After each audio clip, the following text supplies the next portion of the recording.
So the reason I chose this is because I was thinking about the idea of identity and what it means to be culturally Canadian and how can I find it in the visual arts. So the first thing that popped in my head, and I think a lot of people would probably land on this, would be the Group of Seven.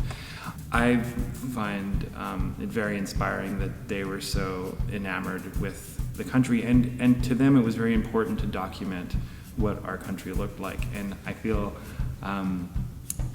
whatever this word would be, that it's a sense of awe from how beautiful these works are, but also very proud that this group of artists thought it was so important to not only paint our country, but in some situations be very risky with the setting, whether it was Lauren Harris going to the Arctic, Tom Thomson famously spending months at a time by himself deep in the woods, and Emily Carr going to introduce herself, I guess, to entirely new cultures, being the indigenous people that she did work with. So I think the word, coming back to it, would be identity.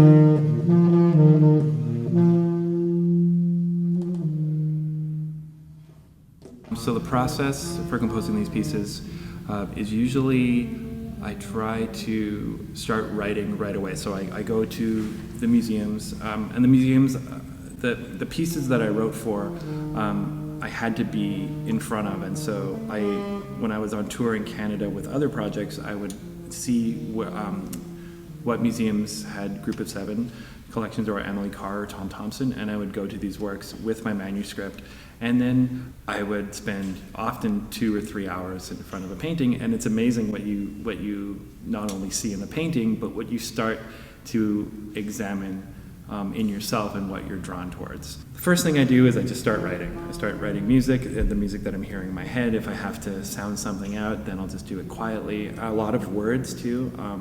I'll just start writing free prose, basically. So whether it be inspired by the color, maybe it's an idea, maybe it's just one word at a time, and then start piecing the two together. So when I do get home, back to fleshing out the whole composition, it's almost like I've taken notes in a class.